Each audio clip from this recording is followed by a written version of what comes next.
En 1964, un cuidador desapareció en el sótano del asilo.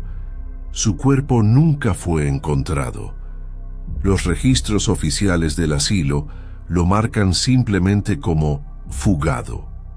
Pero el Diario de Mendoza revela la verdad. Bienvenido a Relatos Sobrenaturales de Medianoche. Soy tu guía en las historias que nadie se atreve a contar. Si alguna vez te has preguntado qué sucede en las sombras de los lugares olvidados, si sientes que hay historias que gritan desde el silencio, entonces necesitas estar aquí, con nosotros. Por favor, activa la notificación y suscríbete a nuestro canal. Cada relato que compartimos representa a aquellos cuyas voces fueron acalladas, cuyos traumas quedaron enterrados en las paredes de la historia. Su apoyo nos permite mantener vivas estas historias que de otro modo desaparecerían para siempre. No es solo un like, es una promesa de que no olvidaremos a los cuidadores silenciosos, a los testigos del horror. ¿Estás listo? Entonces acompáñame a los pasillos del asilo San Arcángel. En las afueras de una ciudad colombiana, cuyo nombre ha sido borrado de los registros oficiales, existe un lugar que ningún mapa turístico reconoce. Durante 73 años, el asilo San Arcángel fue hogar de miles de almas atormentadas. Pero esta no es una historia sobre los pacientes. Esta es la historia de aquellos que cuidaban sus cuerpos mientras sus mentes se desmoronaban en los pasillos de piedra gris. A mediados de los años 50, una estructura de 2 plantas fue construida en lo alto de una colina, alejada deliberadamente de la ciudad. Sus arquitectos diseñaron los pasillos con una precisión matemática: 100 metros de largo, 3 metros de ancho, paredes que no permitían eco sino que absorbían el sonido como si fuera sangre. Nadie reflexionó sobre por qué alguien querría crear un lugar donde el silencio fuera tan absoluto, tan sofocante. Los cuidadores, como los llamaban internamente, eran los hombres y mujeres responsables del funcionamiento diario del asilo. No eran médicos ni enfermeras profesionales, eran personas comunes, trabajadores desempleados, viudas necesitadas, campesinos que habían migrado a la ciudad buscando sustento. La mayoría nunca había recibido capacitación formal. El asilo San Arcángel simplemente les ofrecía un salario, 3 comidas al día y un cuarto en el sótano del edificio principal. Entre estos cuidadores estaba un hombre llamado Rodrigo Mendoza, quien ingresó al asilo en el año 1958. Sus registros laborales revelan que trabajó allí durante 32 años, sin interrupción, sin vacaciones solicitadas, sin un solo día de licencia médica registrado. Durante esas 3 décadas, Mendoza atestiguó cosas que ningún ser humano debería ver. Lo que hace que esta historia sea diferente es que el Diario de Mendoza fue descubierto hace apenas 3 años, entre los escombros del asilo antes de su demolición. Sus notas, escritas en tinta desvanecida sobre papel que se deshacía al tocarlo, revelan una perspectiva que los historiadores nunca habían considerado: la del observador silencioso, del testigo que permanecía en las sombras mientras el horror ocurría frente a él. Pero ¿qué sucedió realmente en esos pasillos? ¿Y por qué Mendoza sintió la necesidad de escribir, noche tras noche, las cosas que presenciaba? El diario comienza con una entrada del 23 de octubre de 1958. Mendoza describe su primer día con una claridad perturbadora. He visto más sufrimiento en 8 horas que en toda mi vida anterior. Mi tarea es mantener limpio lo que constantemente se ensucia. Mi tarea es alimentar a aquellos cuyo espíritu está demasiado hambriento para recibir alimento. Los cuidadores no eran simples limpiadores. Sus responsabilidades se extendían a tareas que comprometían fundamentalmente su integridad humana. Asistían en procedimientos que hoy reconoceríamos como crueles. Contenían a pacientes en habitaciones sin ventanas. Aplicaban restricciones que dejaban marcas profundas en la piel. Presenciaban tratamientos cuyos efectos secundarios eran a menudo tan destructivos como los síntomas que supuestamente curaban. Una entrada del 28 de noviembre de 1960 describe lo siguiente. Hoy Dr. Salazar pidió asistencia con el paciente en la ala este. El hombre gritaba como un animal atrapado. Cuando terminó estaba tranquilo, demasiado tranquilo. Su mirada ya no contenía nada. Trate de no pensar en qué partes de él se habían ido. Lo más inquietante no es lo que Mendoza describe, sino lo que deja implícito. Sus palabras transmiten una sensación de complicidad involuntaria. No podía rehusarse sin perder su empleo. No podía hablar sin ser marcado como inestable. Los cuidadores existían en un limbo moral, forzados a ser partícipes de prácticas que sus instintos rechazaban. Las notas revelan que el aislamiento se extendía más allá de los pacientes. Los cuidadores vivían separados de la ciudad. Se les prohibía socializar fuera del asilo. Se les advertía constantemente que cualquier revelación sobre el asilo resultaría en el fin de su empleo y la difamación pública de su carácter. Muchos comenzaron a creer que simplemente no podían irse. Después de años dentro de esas paredes, la idea del mundo exterior se volvía cada vez más aterradora que la realidad actual. Mendoza escribía sobre su creciente paranoia. Sus compañeros parecían actores en una obra de teatro. Sus gestos eran demasiado calculados, sus sonrisas demasiado falsas. Él preguntaba constantemente si su mente estaba deteriorándose, si la prolongada exposición al sufrimiento lo estaba convirtiendo en algo menos que humano. Pero entonces comenzó a suceder algo más, algo que no podía ser explicado por la fatiga o el estrés psicológico. En una entrada fechada el 16 de diciembre de 1963, Mendoza escribe sobre un cambio fundamental en el comportamiento de sus colegas. Varios cuidadores comenzaron a reportar experiencias anómalas durante la noche. Sonidos que no correspondían a ningún paciente conocido. Voces que provenían de habitaciones cerradas y vacías. Sombras que se movían en contra de la dirección de la luz. El 24 de enero de 1964, un cuidador llamado Jaime Fernández desapareció de su turno nocturno.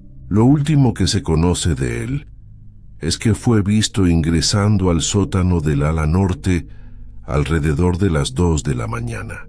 Su cuerpo nunca fue encontrado. Los registros oficiales del asilo lo marcan simplemente como fugado. Pero Mendoza sabía algo diferente. Sus notas describen el siguiente periodo como uno de terror creciente. Otros cuidadores comenzaron a reportar encuentros que desafiaban la explicación racional. Una mujer llamada Catalina Ruiz describió haber visto a un hombre caminando a través de una pared sólida. Otro cuidador, Alfonso Guerrero, afirmó haber escuchado su propia voz, llamándolo desde diferentes direcciones simultáneamente, como si hubiera múltiples versiones de sí mismo en el pasillo. Aquí es donde la narrativa se vuelve ambigua. ¿Eran estas experiencias genuinamente paranormales o eran síntomas de deterioro psicológico colectivo? Era posible que el estrés extremo, la privación del sueño y la exposición al sufrimiento constante pudieran crear alucinaciones tan vívidas que se distinguieran de la realidad. Una entrada de mayo de 1965 es particularmente perturbadora. Mendoza describe una noche en la que escuchó música proveniente de la capilla del asilo, a pesar de que la puerta estaba cerrada con llave y no había nadie adentro. La música era una melodía de cuna antigua, colombiana, de las que las madres cantan a sus hijos, pero estaba distorsionada, ralentizada hasta el punto de ser casi irreconocible. Mendoza escribe: reconocí la canción. Mi madre la cantaba cuando yo era niño, pero ¿cómo podía estar aquí, en este lugar? La música paró cuando intenté abrir la puerta. El silencio fue aún más terrorífico que el sonido. Lo que es crucial entender es que estos eventos no ocurrían solo en las mentes de los cuidadores. Múltiples personas reportaban fenómenos similares en la misma noche. El personal comenzó a registrar estos eventos en un cuaderno separado no oficial que Mendoza guardaba escondido. Este cuaderno fue encontrado junto con su diario principal. El asilo implementó restricciones aún más estrictas. A los cuidadores no se les permitía trabajar solos durante la noche. Se establecieron guardias de 2 personas en cada sección. Se instalaron cerraduras más robustas. Se contrató un sacerdote de la ciudad cercana para realizar bendiciones mensuales. Nada funcionó, porque el verdadero horror no venía del exterior. Venía de las propias paredes del asilo, de las historias que resonaban en su estructura de piedra. Entre las páginas del diario de Mendoza existe una entrada sin fecha, escrita con una letra temblorosa que difiere drásticamente del resto de sus anotaciones. Los investigadores creen que fue escrita alrededor del año 1969. El texto, transcrito aquí fielmente, relata una de las experiencias más perturbadoras jamás documentadas en el asilo. Ocurrió a las 3 de la mañana. Estaba solo en el ala norte. Como siempre en los turnos nocturnos, el pasillo estaba quieto, demasiado quieto. Ni siquiera los pacientes tosían. Era como si el asilo estuviera contiendo la respiración. Entonces sentí su presencia. No la vi, la sentí. Una frialdad que descendía desde el techo, una energía que enfriaba el aire alrededor de mí, hasta el punto de que podía ver mi propio aliento. Mis pasos sonaban cada vez más distantes, como si el sonido estuviera siendo absorbido por algo invisible. Giré hacia la habitación 24. Esa es donde sucedía. La puerta estaba abierta. Adentro había una sombra. No una sombra normal. Esta sombra tenía peso, tenía volumen, tenía hambre. Intenté correr. Mis piernas no me obedecieron. Era como si algo me hubiera agarrado desde adentro, paralizando cada músculo. La sombra comenzó a moverse hacia mí. No caminaba, se deslizaba, como si fluyera a través del espacio.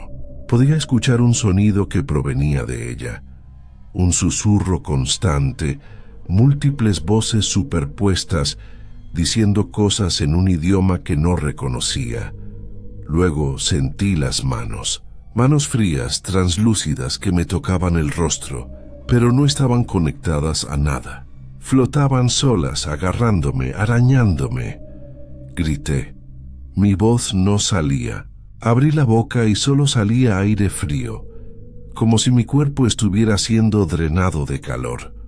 La última cosa que recuerdo es un rostro asomándose desde la sombra. Un rostro de hombre, pero distorsionado como si estuviera viendo a través del agua.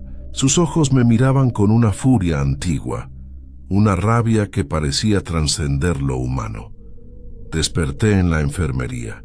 El doctor Salazar decía que había sido hallado inconsciente en el piso del pasillo. Tenía marcas de dedos en mi cuello, marcas de quemadura de frío, como si algo hubiera congelado mi piel desde adentro. El doctor Salazar intentó explicarlas como autoinfligidas, pero él vio el miedo en mis ojos. Él sabía la verdad. Desde esa noche algo cambió en el asilo. Los otros cuidadores comenzaron a desaparecer. No físicamente, mentalmente. Era como si la entidad del ala norte hubiera dejado una marca en mí y los otros pudieran verla, pudieran sentirla en mí. Me evitaban, susurraban cuando pasaba. Sigo trabajando aquí, sigo cumpliendo mis turnos, pero ya no soy completamente Rodrigo. Parte de mí quedó en ese pasillo, en las manos de aquello que no debería existir. Para comprender lo que sucedía en el asilo San Arcángel, es necesario entender el contexto histórico en el que operaba. Colombia en los años 50 y 60 era un país en transición. El sistema de salud mental estaba poco regulado. Las prácticas consideradas estándar hoy serían catalogadas como torturas deliberadas, pero para los administradores del asilo todo era correcto, todo era necesario, todo estaba justificado por la promesa de cura. Los cuidadores no eran cómplices voluntarios, eran víctimas de un sistema tan corrupto que la moralidad individual se volvía irrelevante. Trabajaban dentro de una estructura diseñada explícitamente para prevenir cuestionamientos. Los administradores del asilo eran conscientes de que si permitían que los cuidadores tuvieran agencia, si les permitían hacer preguntas, el sistema completo se derrumbaría, así que crearon una cultura de silencio activo. No era simplemente que los cuidadores fuera prohibido hablar sobre lo que sucedía adentro, era que se les enseñaba a no ver lo que estaba ocurriendo frente a ellos. Se normalizaba el horror, se rutinizaba el dolor, se transformaba en procedimiento administrativo. Las notas de Mendoza del año 1967 revelan una crisis existencial profunda. Escribe sobre cuidadores que comenzaron a comportarse de manera extraña. Algunos se volvieron obsesivamente compulsivos, limpiando los mismos espacios una y otra vez. Otros desarrollaron una capacidad de desconexión emocional tan completa que parecían convertirse en máquinas. Un cuidador llamado Héctor Vázquez comenzó a hablar solo, manteniendo conversaciones con personas invisibles en los pasillos vacíos. Pero lo más preocupante fueron los cambios en el comportamiento de Mendoza mismo. En sus notas posteriores, es evidente que su capacidad de distinguir entre realidad y percepción se estaba erosionando. Describe ver a pacientes que no existían, oye conversaciones en cuartos vacíos, encuentra puertas que no recuerda haber visto antes, que desaparecen cuando intenta encontrarlas nuevamente. Una entrada del 19 de agosto de 1968 es de una claridad escalofriante. No sé si todavía estoy vivo. No sé si alguna vez he estado vivo. Tal vez morí cuando entré a este lugar, y he estado caminando como un fantasma todos estos años, apenas visible, apenas real. Esto es el verdadero horror del asilo. No eran los pacientes quienes perdían su humanidad, eran los cuidadores. Día tras día, año tras año, presenciaban el desmantelamiento sistemático de la dignidad humana, y lentamente, inexorablemente sus propias mentes comenzaban a fragmentarse bajo el peso. Fueron los fenómenos paranormales manifestaciones de fuerzas externas, o fueron los gritos desesperados de sus propias mentes desmoronándose. El asilo San Arcángel cerró sus puertas en el año 1990. No hubo ceremonia de cierre. No hubo reconocimiento oficial. Simplemente un día, los pacientes fueron transferidos a otras instituciones. Los cuidadores fueron despedidos sin referencias. El edificio fue sellado. Durante 32 años, Rodrigo Mendoza permaneció en el asilo. Fue de los últimos en irse. Los registros muestran que recibió una pensión mínima del gobierno, dinero que nunca gastó. Vivió en una habitación de alquiler en la ciudad, solo, sin contacto con amigos o familia. Murió en el año 2003, a los 94 años.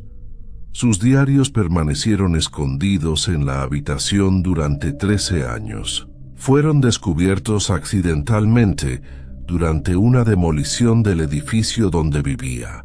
Los cuadernos milagrosamente preservados revelaban una historia que había permanecido completamente invisible para el mundo exterior.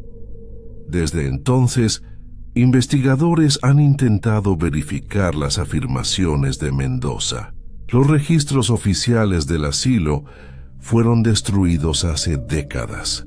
La mayoría de sus colegas cuidadores también han fallecido, pero hay testigos, personas que trabajaron con Mendoza, familiares de otros cuidadores que mencionaban en tono confidencial las historias extrañas que escuchaban a sus parientes. Una investigadora colombiana llamada doctora Marcela Rodríguez ha dedicado 5 años a estudiar el legado psicológico del asilo en los sobrevivientes de su personal. Lo que ha descubierto es perturbador. Todos los cuidadores que ha podido entrevistar antes de sus muertes reportaban síntomas similares: insomnio crónico, alucinaciones persistentes, incluso años después de dejar el asilo, una incapacidad fundamental para conectar emocionalmente con otras personas. Uno de ellos, una mujer llamada Rosa María Higuera, quien trabajó en el asilo durante 18 años, dijo algo que se ha vuelto emblemático: los fantasmas no son los que murieron adentro. Los fantasmas somos nosotros los que vivimos. La pregunta que persiste es si el asilo San Arcángel fue el lugar donde ocurrió lo paranormal, o si fue el lugar donde los cuidadores cayeron gradualmente en un infierno psicológico que simplemente parecía sobrenatural. Tal vez la verdad sea más horrible que ambas opciones, que el sufrimiento humano acumulado, concentrado en un espacio durante décadas, crea una realidad propia que existe más allá de las categorías de lo real y lo imaginario. Las paredes del asilo fueron derribadas en el año 2018, pero muchos residentes locales afirman que todavía escuchan sonidos provenientes del sitio vacío donde alguna vez estuvo. El asilo San Arcángel representa algo más que un capítulo oscuro de la historia de Colombia. Representa una verdad universal, que los sistemas diseñados para cuidar pueden transformarse fácilmente en sistemas de opresión, que aquellos responsables del bienestar de otros pueden ser traumatizados tan profundamente que su propia humanidad se desmorona.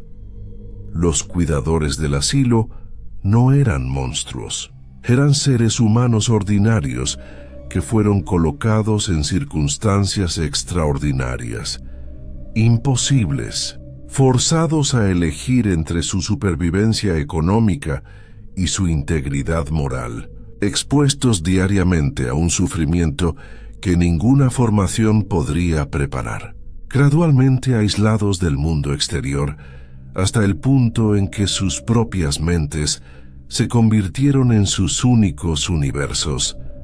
Es fácil juzgar desde afuera.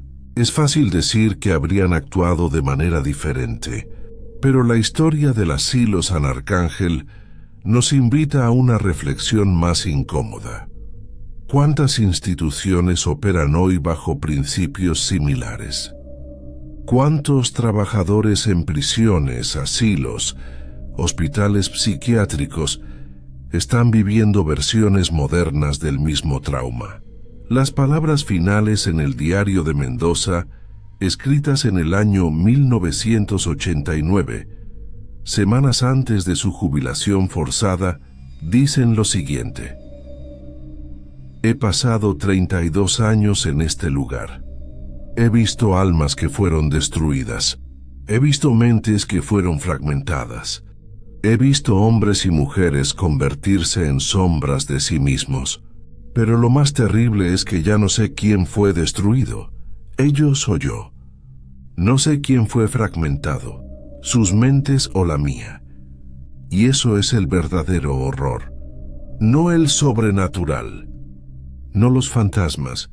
El verdadero horror es no poder distinguir entre el testigo y lo presenciado, entre el vivo y el muerto. Esta es la historia de los guardianes olvidados, de aquellos cuya carga fue tan pesada que la locura fue quizás el único escape posible. Estos testimonios enterrados durante décadas merecen ser escuchados, merecen ser recordados, porque el olvido es cómplice del horror. Si esta historia te ha tocado profundamente, si sentiste el peso de sus palabras, entonces te pido algo. Suscríbete a nuestro canal y activa las notificaciones. No es un simple pedido, es una promesa de que continuaremos manteniendo vivas estas historias olvidadas, que continuaremos hablando por aquellos cuyas voces fueron acalladas, que continuaremos investigando los rincones oscuros de la historia que otros prefieren dejar en el silencio.